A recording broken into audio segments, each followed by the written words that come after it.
Hello and welcome to the Unit Play and Pedagogy. My name is Bernadette Higgins and I will be your lecturer and tutor for this unit.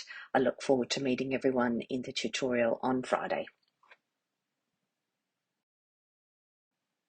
I'd like to begin by acknowledging the traditional owners and custodians of the land in which we meet today, the Whadjuk people, and pay my respects to elders past, present and emerging.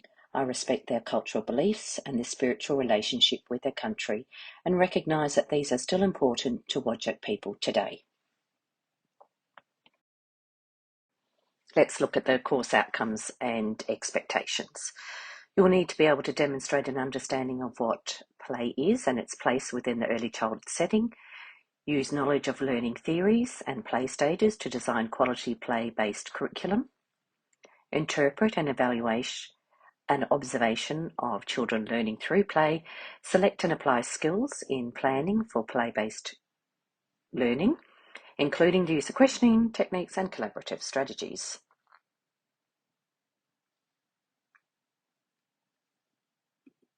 Some of the topics that we'll be looking at will be the theories of play, developmental domains of play, implications for play-based pedagogy.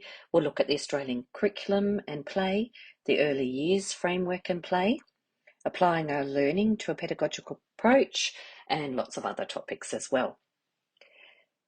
So attendance is required at all lectures and tutorials. A maximum absence is 2 sessions. Students failing to achieve this level of attendance may be deemed ineligible to sit the exam, which will result in a fail being recorded for this particular unit. And this will also mean that you'll not be eligible to undertake ED 2594, which is the 10-week school experience. So this course is a prerequisite for the prac. Extension requests are to be made directly to the program coordinator, that's Tracy Treasure, and the contact details are in the course outline. As with all learning, it's important not to leave behind what we already know as we go on learning new things. New knowledge should be built on prior knowledge, not erase and replace it as such. So let's use the knowledge you've gained from your previous units. That'll be essential in this unit, especially the knowledge that you gained in the Introduction to Teaching and Curriculum Framework unit, the Child Development unit, and the Creating Learning Environments unit. So the course structure. You'll have 2 assessments and your exam.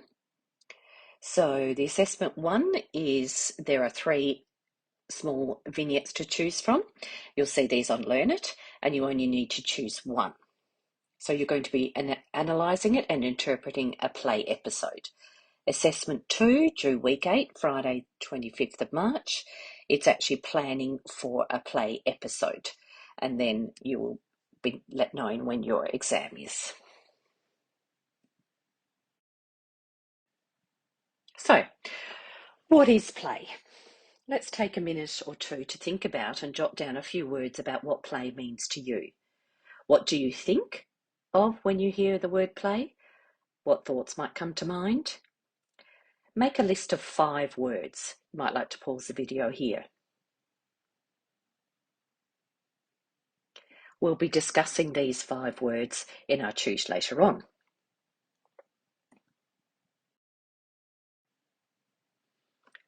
So what do you see here happening here? There is obviously children playing. So have a think. What can you see happening in each of the different pictures?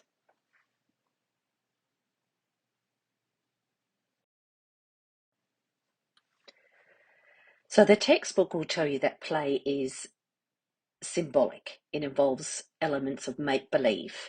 It is meaningful. It makes sense to the players. It is active, so it usually involves activity, whether it's physical or mental or both. It's usually pleasured. Children engage in a play for pleasure. It's usually voluntary. Children involvement in play is based on intrinsic motivation and choice. That is, the control of the experience rests with the players.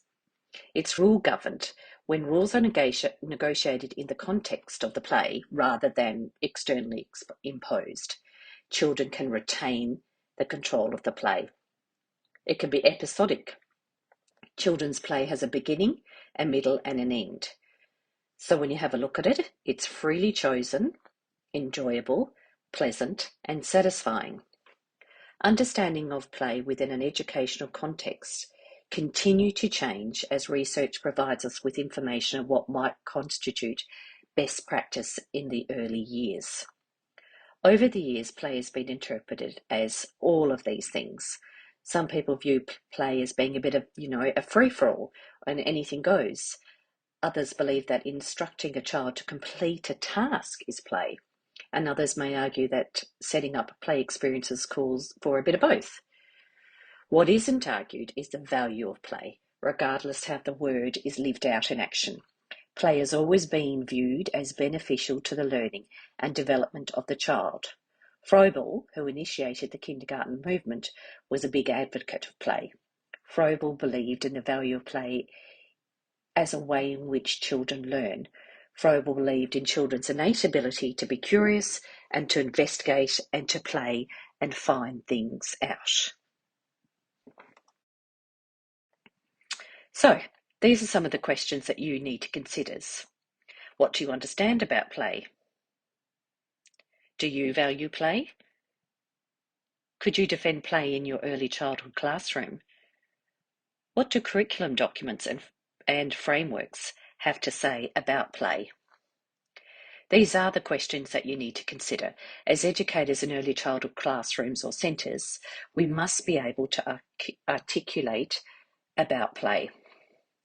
Have you heard people say that in early childhood we just play? Is that what you might think? If that's the perceptions of people you are accountable to, how are you going to explain the value of play? You will see when you go out into schools, there's going to be many different interpretations of play and whether a school may, in an early childhood setting, value that play or not.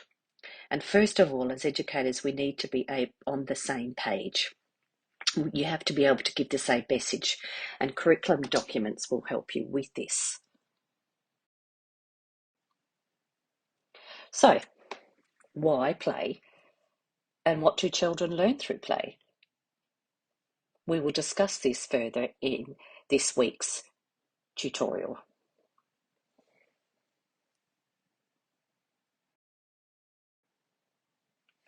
So, understanding classical and contemporary theories of play helps with our interpretations of play, which we'll begin to look at shortly.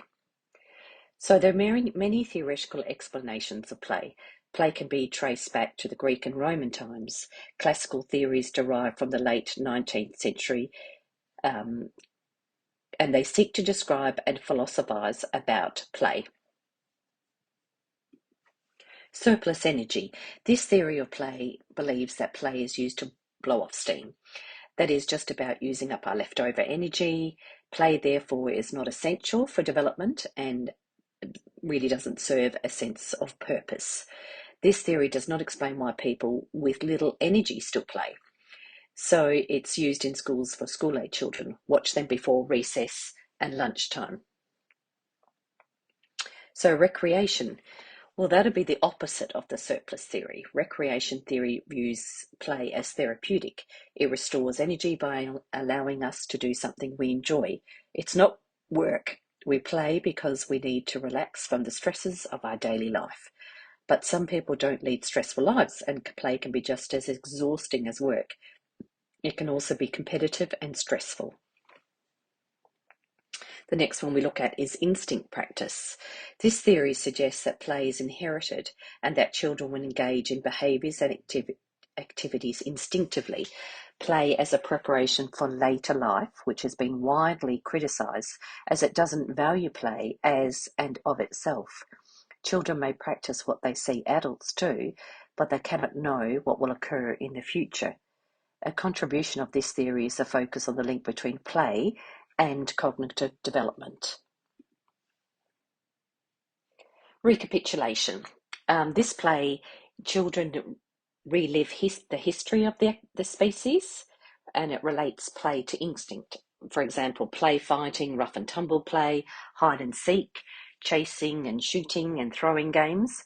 Play is not seen as an activity that develops future skills, but rather it serves to rid the primitive and unnecessary instinctual skills carried over by hereditary. Catharsis, it's a Greek word meaning to cleanse or purge. Play represents an attempt to resolve conflicts when the child really doesn't have the means to do so. Expression of emotions others contained. So they act these out in a socially acceptable way. We play because we need to express disorganized or painful emotions in a harmful way. Children may react to their punishments, like telling a doll off, or they might play teachers and telling teachers off. The kids off, not teachers. The classical theories that we have just looked at have provided a significant contribution to the way in which play has been understood over the last 100 years. Classical theories have been focused on describing the play and philosophizing about the play.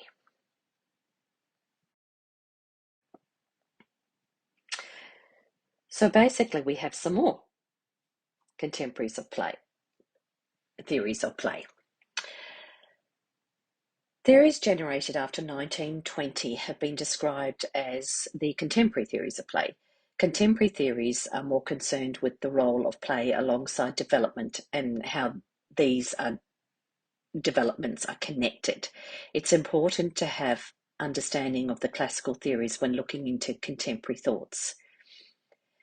Play has been studied by scholars for over 200 years, so the difference between classical and contemporary theories is a difference in intent and purpose. So no single theory can explain all play. Many of the early theories of play viewed plays as useful for physical development. So, the lack of play in today's society might explain the problem we have with obesity. But more recently, play has been found to be beneficial for cognitive, social, emotional, and physical development. So a more contemporary theory of play is the psychoanalytical, and this is based on the work of Freud. Play allows children to act out emotions, to control events that they might not be able to control in reality, trying to make sense of situations like moving house or someone dying. The child's motivation is to seek pleasure and to avoid the pain. The pleasure principle is the primary motivation to play, and there are links to Erikson. Play empowers children and allows them to master their objects. It also builds ego, which enhances their self-esteem. It finds links between this and play therapies. Play therapy can reveal hidden unconscious wishes and conflicts, and also tell us important things about the child. Play is not only cognitive, but it's also emotional and it's moral. Another one is the arousal seeking, and that derives from early behavioral theories. Play develops as a behavior that occurs as a result of biological adaptation. So it assumes people seek out stimulation through sensory experiences, using our senses, cause and effect, seeking experiences that provide arousal. Let's look at the next one, metacommunicative. This play occurs as a framed event where all involved have a shared understanding that it is play. Play frames involve a shift from reality to pretend with a focus on the specific role of communication and context within play. This communication, which occurs during play, communicates messages within the play framework that do not occur outside of play. So the let's pretend also strongly linked to cognitive development. And our last one, the cognitive theory, that's more about constructivism. Children learn by actively interacting with the environment. Piaget and Vygotsky make clear links here in terms of children's understanding, problem solving, making sense of their world.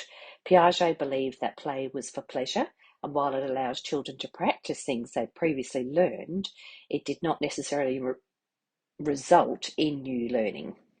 Whereas Vygotsky, on the other hand, he believed that play allows children to practice things they'd previously learned and also learn new things. He believed that play not so much reflects thought, as Piaget suggests, as it creates thought. Vygotsky also believed that supportive guidance from adults can create a scaffold for children's learning, essential for moving children to a higher level of cognitive development. Play creates a zone of proximal development. So here you can see Piaget's theory of play, and these developments align with his theories of child development. So you've got functional practice and play, sensory motor stages. It looks at repetitive actions and play and object play. Symbolic play, that's the pre-operational stages from 2 to 6. So there's the mental representations in pretend play, so symbolic representation. And then the next stage, we're looking at games with rules, transition from pre-operational to concrete operation stage is 6 to 11 years. So games with specific rules and fairness, and you'll see this a lot in year 2 and year 3. They start to play handball, cricket. They're all constantly making up new rules every day, and you'll be negotiating with those how, what is fairness and who can make the rules, things like that.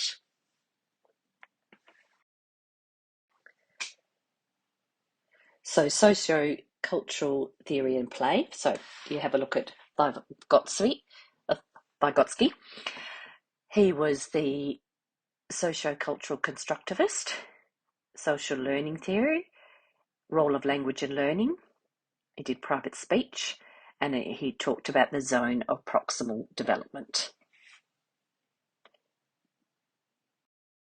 Then we've also got Bruner. So he was a social cultural constructivist. He looked at discovery learning, the spiral curriculum. He talked about scaffolding learning, cultural and cognitive tools. He talked about narrative thinking, use of materials and play before learning as well.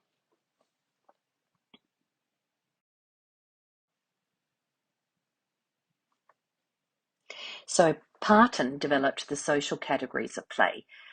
So unoccupied play, for example, play with adults usually begins with interactions between the infant and the parents. Then he looked at solitary play, so, playing alone, onlooker and spectator play, parallel play. You see this a lot maybe in 3-year-old kindy. There is a couple of kids playing alongside each other, but they're not actually interacting. Associative play, interacting, but not sharing aims. And cooperative play, sharing aims and co-constructing knowledge. So all of these are the developmental and social categorizations of play.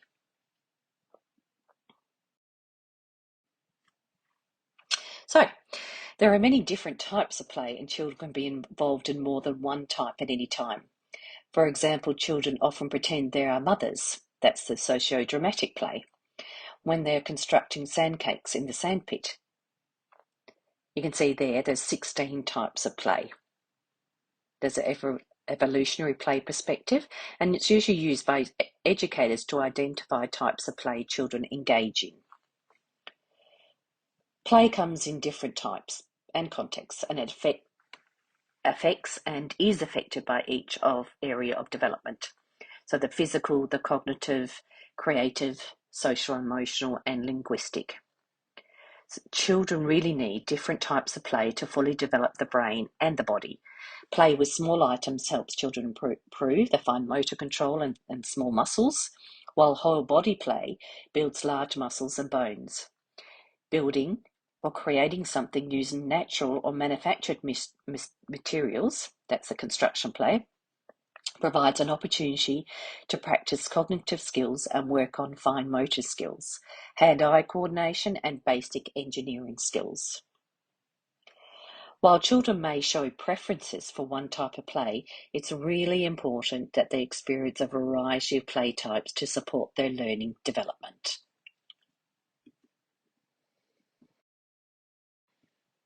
So let's have a look at some of these types of play. So you've got your large motor or locomotor play. It involves exploring movements and ways to combine movements, running, climbing, sliding, dancing, swinging, jumping, moving through an obstacle course, and other type movement. As we talked there before, the rough and tumble play involves chasing, wrestling, spinning, and play fighting. And it's usually really high energy with children doing things like climbing over each other, wrestling and rolling around. And this type of play is often mistaken for aggression or misbehaviour, and then it's just usually discouraged by adults. You've got your small motor play or your object play, and that involves developing, practicing, and refining small motor skills. So, stringing beads, playing with puzzles, sorting objects. This type of play enhances a child's physical dexterity and hand-eye coordination. You've got your mastery play, and that involves purposeful play or enjoyment of an activity and facilitates the mastery of a specific skill. Children often repeat an action in play and persevere until they master it. So, looking at playing on a balance beam and becoming a circus performer or riding a bike. You've got your exploration play, and that involves using physical skills and sensations to learn about materials and their properties, what they feel like, what can be done with them. For example, a child may experiment with a tool to find out how it works with clay or dough. This type of play involves exploring something new and unfamiliar. You've got your recapitulative play, and that involves play that displays an aspect of human evolutionary history. So it's stored and passed on through our genes. It allows access to the behaviour of ancestors, for example, living with the elements or building fires and shelters. And it's often stimulated by aspects of the outdoor environment, such as forests, pools, rivers, weather. Our next ones are symbolic play. So that involves using an object at hand and converting it into the toy or prop needed through a fluid process of fantasy or imagination. For example, a child may use a piece of wood to symbolize a person or an object, or you'll see a lot, a stick to symbolize a sword or sometimes a gun. Language and communication play. So that one looks at involving play with sounds, words, nuances, and gestures, and it includes unrehearsed and spontaneous manipulation of these, often with rhythmic and repetitive elements. It includes a child playing with rhymes, verses, and songs they make up, and change, mime, and charades, and also jokes. Our next ones are risky play and creative play.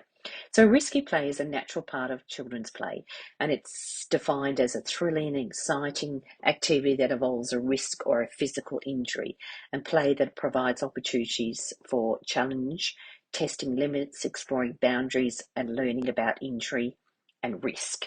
So you might have height, speed, playing with tools, things like that. Creative and construction play. So that involves manipulating one or more elements of the play environment to construct something new or manipulating multiple objects and materials to explore how they go together. It includes building or creating something using natural or manufactured materials. So it might be building sandcastles in the sand, building a castle out of cardboard boxes.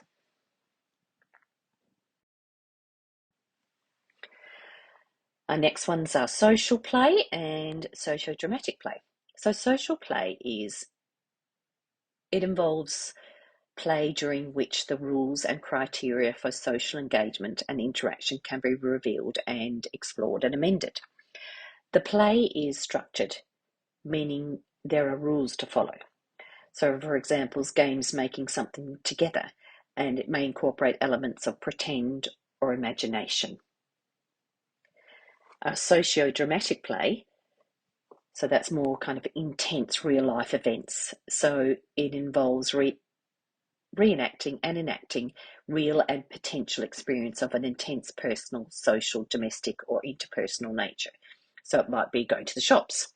What involves interaction, verbal communication with one or more players regarding the play event. It is termed socio-dramatic play, and socio-dramatic play is the combination of dramatic play and social play.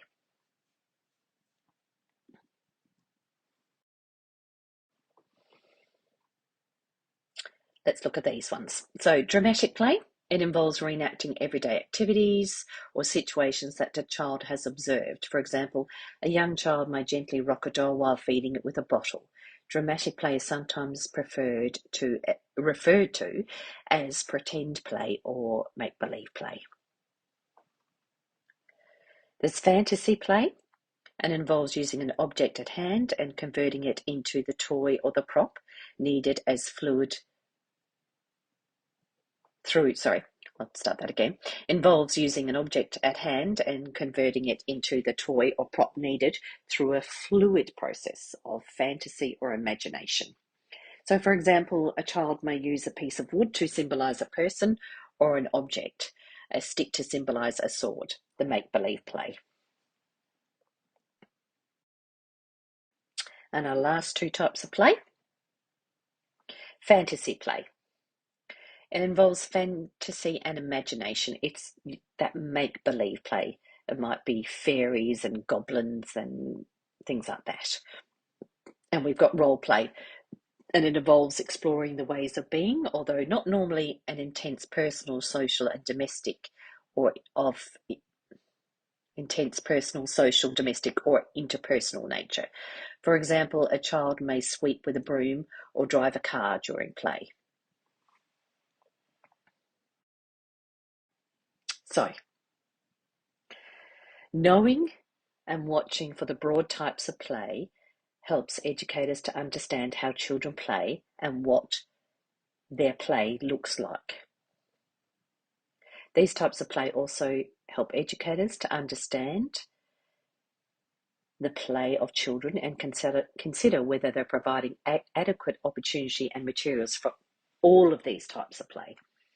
Educators need a sound understanding of how each of the different types of play are beneficial for children and important for their development. Play does not stay neatly encapsulated within these different compartments. As you can see, there's so many and they're going to be overlapping. Knowing and watching for the broad types of play helps educators to understand how children play and what their play looks like.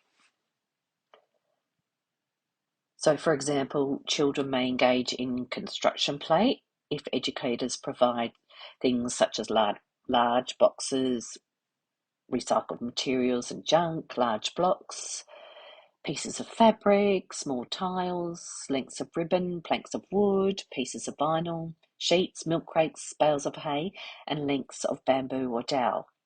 So there's lots of resources you can use. Open-ended materials and toys that can be used for play, and arranging and resourcing quality indoor and outdoor play environments is really essential.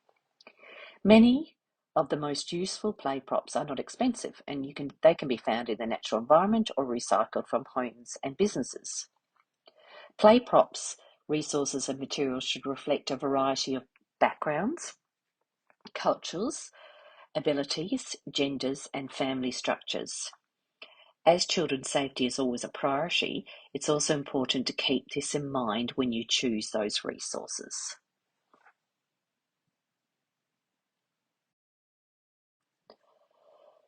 So, our final thoughts about play.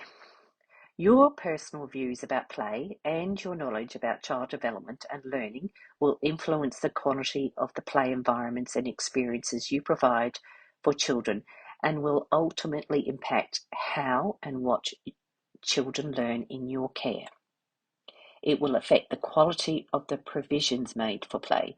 So, in this course, we'll be looking at the value of play. forming your ideas about the importance of play and what the key documents have to say about play. Thanks everyone for listening, and I look forward to seeing you at the tutorial.